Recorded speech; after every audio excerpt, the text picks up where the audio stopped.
बाद आप सभी का स्वागत है सी न्यूज भारत में। नमस्कार, मैं हूं रत्ना। आयोग करते न्यूज बुलेटिन की ओर बात होगी बलरामपुर की, जहां 100 बिस्तरीय बालिका छात्रावास भवन के लिए भूमि पूजन कार्यक्रम आयोजित किया गया। साथ ही बात होगी बांका की, जहां प्रधानमंत्री नरेंद्र मोदी और मुख्यमंत्री नीतीश कुमार के पुतले दहन किए गए। ऐसी तमाम खबरों पर विस्तार से चर्चा करेंगे। बदायूं के विकासखंड बिसौली में जय मां गंगे स्वयं सहायता समूह के माध्यम से फर्जीवाड़े के तहत लगभग 2,65,000 रुपए की धनराशि निकाली गई। जांच के लिए बिसौली ब्लॉक पहुंचे जिला मिशन प्रबंधक को समूह की आधा दर्जन सदस्यों ने बताया कि राशि उनके बिना सूचना और सहमति के फर्जी हस्ताक्षरों के जरिए निकाली गई। बताया गया कि ये रकम भैंस खरीदने और किराने की दुकान के लिए निकाली गई थी, लेकिन समूह के सदस्यों को इसके बारे में जानकारी नहीं थी। अध्यक्ष नीलेश ने लगभग 1,50,000 रुपए स्वीकार किए, लेकिन 1 लाख रुपए का गबन अभी भी रहस्य बना हुआ है।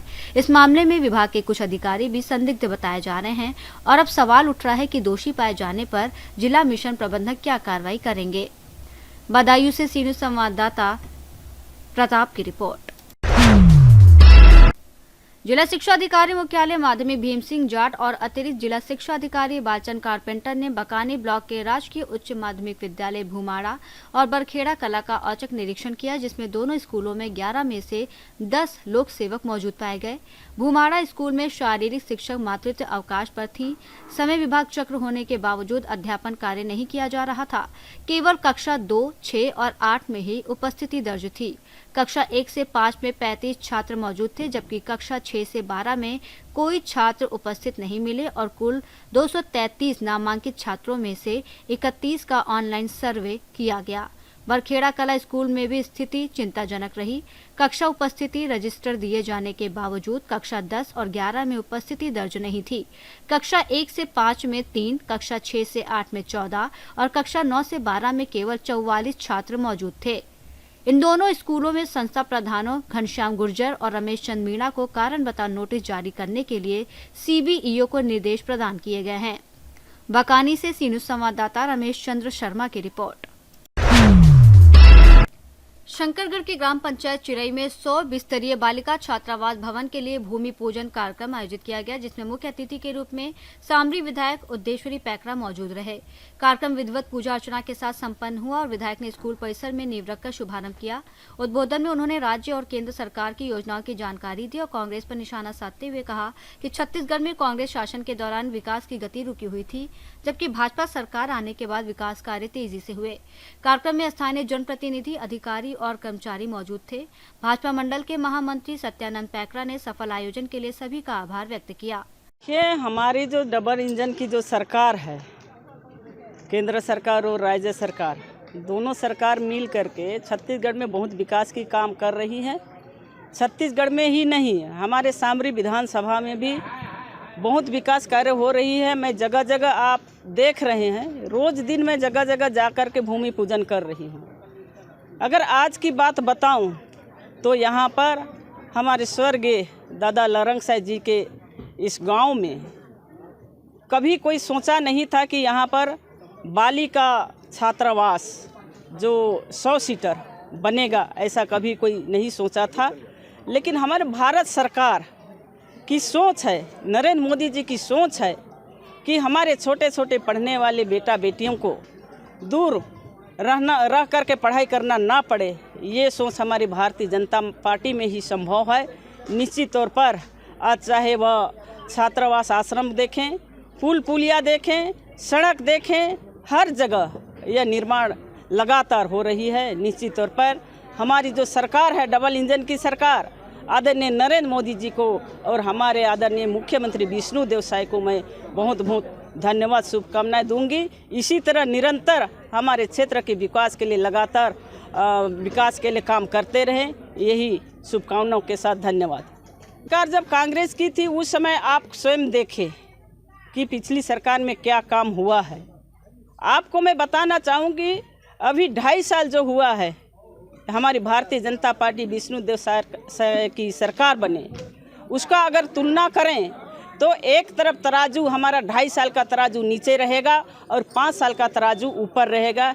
ये हमारी सरकार की जो विकास कार्य में निरंतर बढ़ रही है, ये बहुत ही हमारी सराहनीय कार्य है।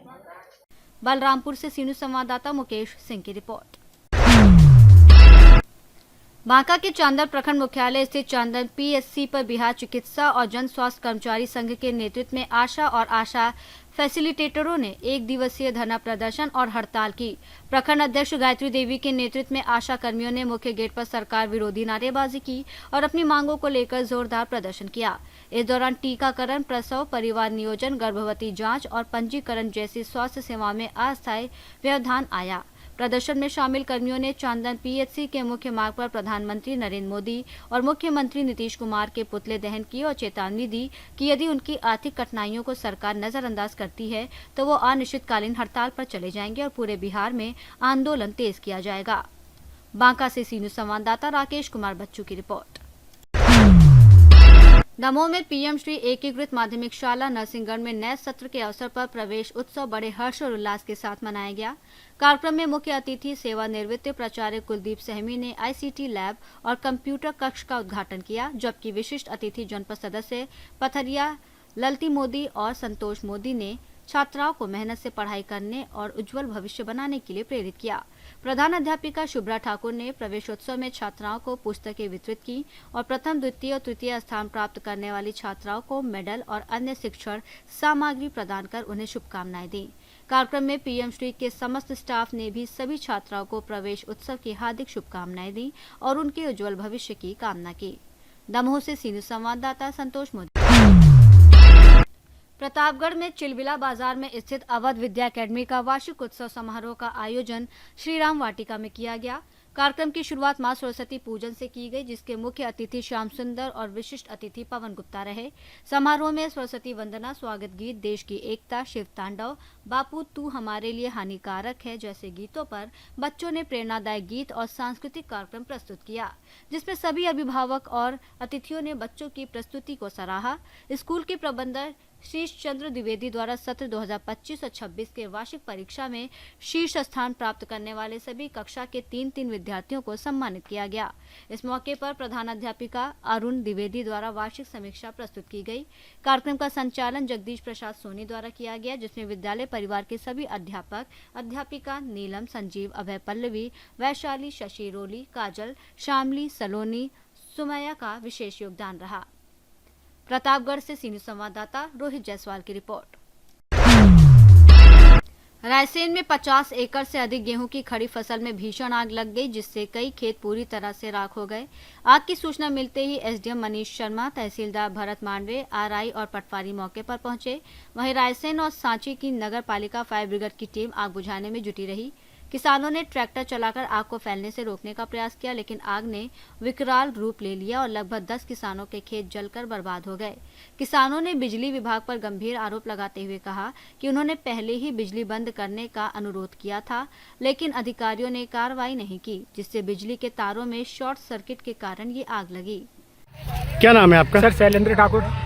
क्या फसल आपकी थी? कितने एकड़ की फसल थी? 7-8 एकड़ का ये खेत था और ये इसमें और बाकी ये चाचा लोगों का था सर।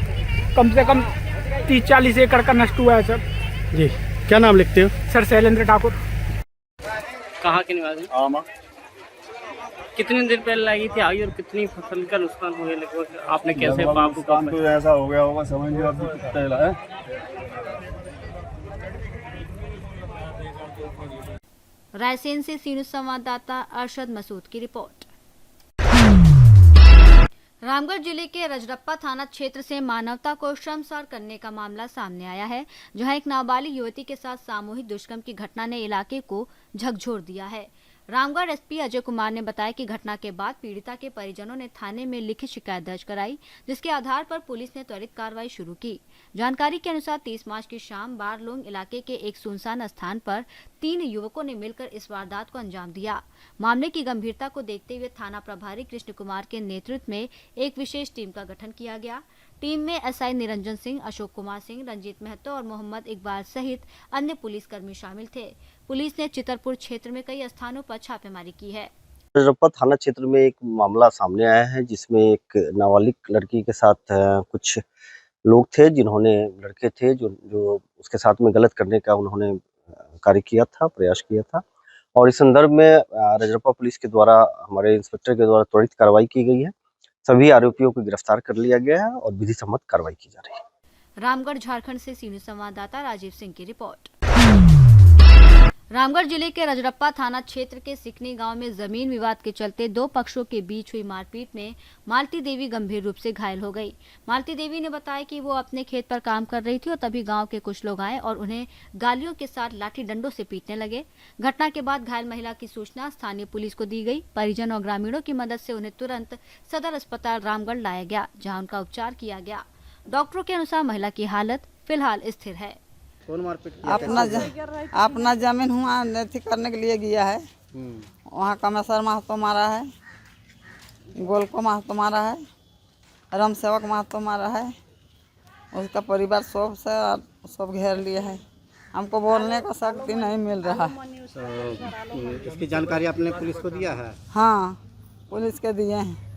तो पुलिस आपको कहाँ अस्पताल भेज दिया? हाँ, भेज दिया है। इलाज कराने के लिए। हाँ। क्या नाम है आपका? मालती देवी। क्या चाहते हैं आप? न्याय हो? न्याय हो।